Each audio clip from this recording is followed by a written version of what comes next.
नमस्कार, मैं Zareen daily updates में आपका स्वागत करती हूँ। उत्तराखंड के देहरादून में मंगलवार को बादल फटने से कुल 13 लोगों की मौत हो चुकी है और 16 लोग अभी भी लापता हैं।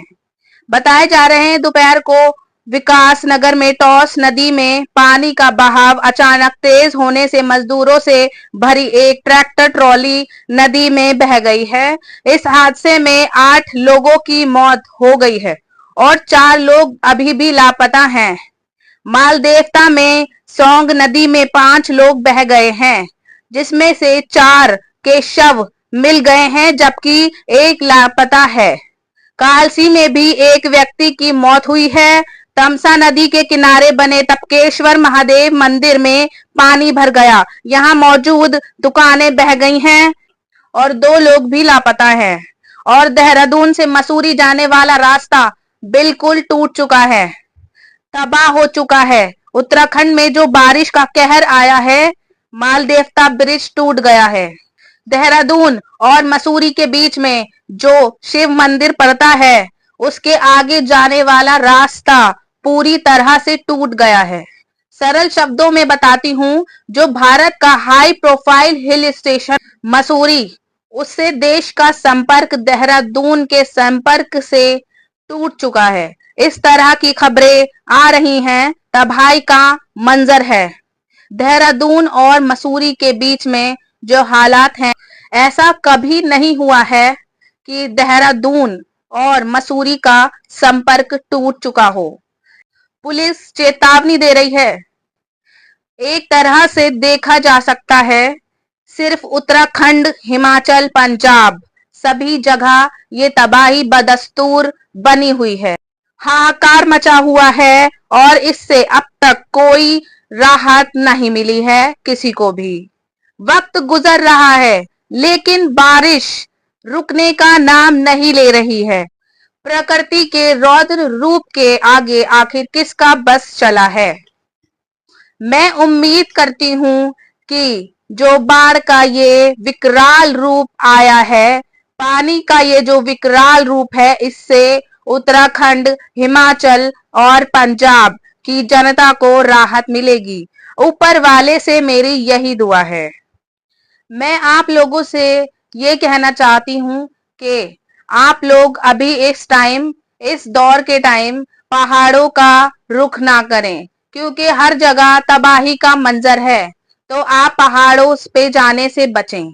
अब हम गाजा पर नजर डालते हैं कि वहां के क्या हालात हैं। इजरायली सेना ने गाजा शहर पर जमीनी हमले शुरू कर दिए हैं, जो 2 साल में सबसे भीषण हैं और ज्यादा खतरनाक हैं। हवाई, समुद्र और जमीन से हमले हो रहे हैं, जिससे भारी तबाही हो रही है। गाजा के स्वास्थ्य अधिकारियों के हिसाब से 40 लोग मारे जा चुके हैं। बंधक परिवारों ने नेतन्याहू से भी अभियान रोकने की गुहार लगाई है। इजरायली सेना ने मंगलवार को पिछले 2 साल से भी ज्यादा खतरनाक बमबारी करी है। निवासियों को शहर छोड़ने की चेतावनी दी गई है, क्योंकि इजरायली सेना ने हमास के सैन्य ठिकानों को खत्म करने के लिए जमीनी हमले शुरू कर दिए हैं। आने वाले दिनों में सैनिकों की संख्या में बढ़ोतरी होगी, क्योंकि लगभग 3000 हमास लड़ाके अभी भी गाजा शहर में हैं। अल शिफा अस्पताल के निदेशक डॉक्टर मोहम्मद अबू सैलमिया ने बताया, बमबारी एक पल के लिए भी नहीं रोकी गई है। मलबे के नीचे अभी भी लाशें पड़ी हुई हैं। इस बीच जो गाजा में बंधक बनाए गए बंधकों के परिवार वालों ने प्रधानमंत्री बेंजामिन नेतन्याहू के घर के बाहर जमा हुए और उनसे गाजा के हमलों को रोकने की गुहार लगाई है। इजराइल का मानना है कि गाजा में बंधक बनाए गए 48 बंधकों में से लगभग 20 जिंदा हैं। हमास ने कहा है कि वह फलस्तीनी कैदियों, स्थायी युद्ध विराम और गाजा से इजराइल की वापसी के बदले में ही कुछ बंधकों को रिहा करेगा।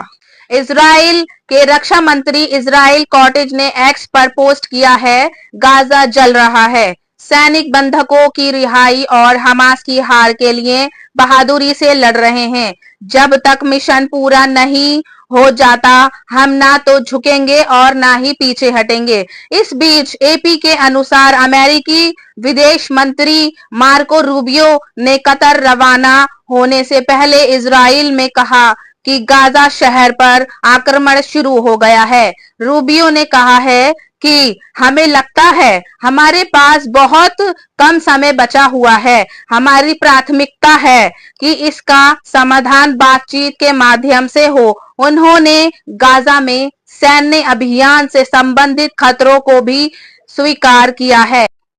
एएनआई के अनुसार लग्जमबर्ग के प्रधानमंत्री न्यूयॉर्क फ्रीडन और विदेश मंत्री जेवियर बेट्रोल ने सोमवार को संसदीय आयोग को बताया है कि लग्जमबर्ग फलस्तीन को मान्यता देने का इरादा कर रहा है। स्थानीय मीडिया के अनुसार से मान्यता पर अंतिम फैसला इस महीने के अंत में न्यूयॉर्क में संयुक्त राष्ट्र महासभा में फ्रांस और बेल्जियम सहित कई दूसरे देशों के समन्वय से लिया जाएगा।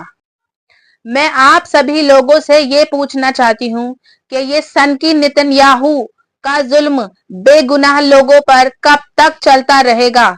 ऐसे ही लोगों की जिंदगियां कब तक खराब होती रहेंगी? कब तक बेगुनाह लोग मारे जाते रहेंगे? आखिर कब तक?